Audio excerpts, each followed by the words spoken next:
Joining us now is Audrey Pruitt. He is the CEO of the New Journey Political Action Committee. And Audrey, it is a pleasure here to have you on this show. Let's start off by telling us a little bit about your PAC and what your goals are for this year and beyond. Yeah, New Journey Political Action Committee has one single goal, and that goal is moving black voters from the blue column to the red column. Okay. That's our single goal. We have a lot of black organizations. They do a lot of great work in the country. But what we fail to have is an organization that's permanently concentrated on moving voters. We have people that entertain, such as Diamond and Silk. We have people that ignite firebrands like Candace Owens, and there's people such as T.D. Jakes, for example, who's a spiritual leader, and we have academics like Thomas Sowell. But what we need is a black organization that's concentrated on moving voters into the conservative movement. So how do you do that? So how do you do that? We do that, there's three ways we do it. One way is the traditional PAC way, advertising, marketing, radio commercials, television. But another way we do that is by actually being there in the community, on the ground. Every day, they're shaking hands, talking to individuals, listening. We need to do a lot more listening as conservatives to meet those community needs. And a third way we do that is by linking like partners together. For example, we have urbancure.org, which focuses on education and focuses on things like school choice and linking them with like partners, such as faith communities in the individual neighborhoods around the country. Yeah, you know, the Democratic Party for decades now has been seen as the big tent party right there. And you have heard Vice President Joe Biden sit there say that, you know, you're not black unless you basically vote for me. Yeah. And I'm paraphrasing what he said. Why do you think that is? Because, you know, going to your website, you talk about the Republican Party is a party of Lincoln, and you remind people of the history of the Republican Party. Where did that shift happen, and then how long do you think it's going to take for that shift to change? Well, because I know that's something the Trump administration has been diligently trying to do. The shift has happened over the past 30 to 40 years.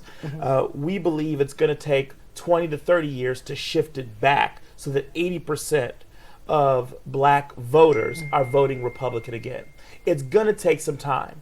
One reason it's going to take some time is because everybody's a racist if you don't agree with the Democrat Party. It doesn't matter what color you are. It doesn't matter where you came from. If you don't agree with the Democrat, then you're a racist. And it takes a lot to beat that back. So how do you do that, though? Because and how did you come up with this estimate of 20, 30 years? So how you do that, how you beat back is by focusing on messages that actually get individuals to think independently. Let me give you a great example. One of the things is you could look for taxes, right? A message that resonates with the black community is, for years, individuals who were building wealth, white families, were able to use the tax code to their advantage. They're able to use the tax code to save their money and help their families. And now that black families are building wealth, all of a sudden, you want to come in and snatch the money away to prevent us from building wealth. So that's a message that may not resonate with white voters, but it does resonate. It gets some heads to nod with black voters. That's why you should be on the conservative side if you're black. So let me ask you this. So obviously the pandemic has, you know, turned this year upside down. Yes. Black-owned businesses in particular, according to multiple reports, have been hit especially hard because of the pandemic. Here tonight, we're going to have the first vice presidential debate with a woman of color who you know is going to hit that hard. Now, there's been some question whether or not that the president, having contracted COVID-19, works to his advantage going into these debates and going into the election, or a disadvantage. What say you?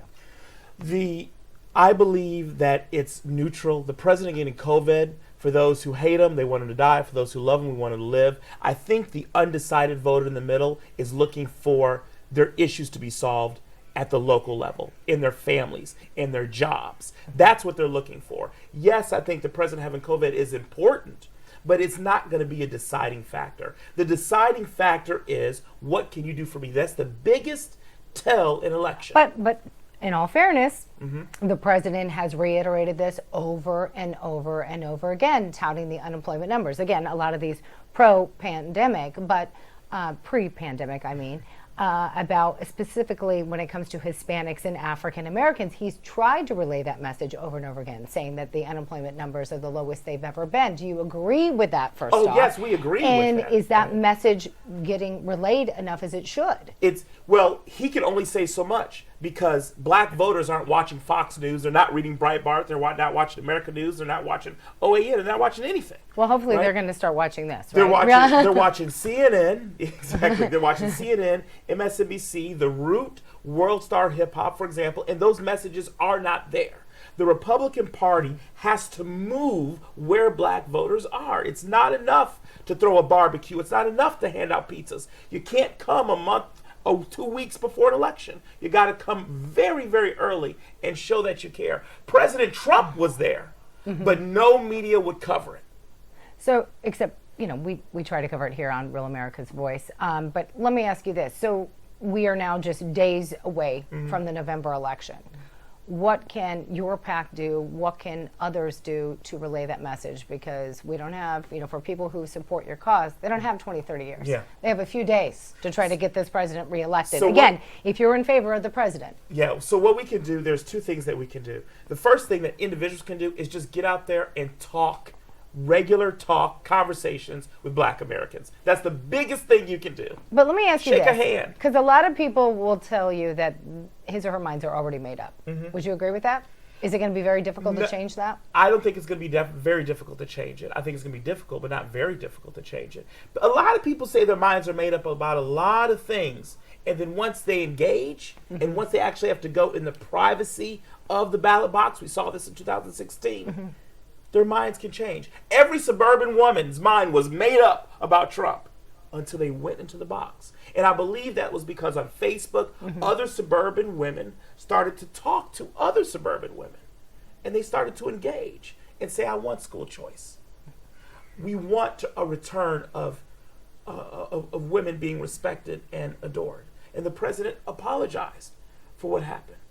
And they began to talk about that, and that translated in the voting booth.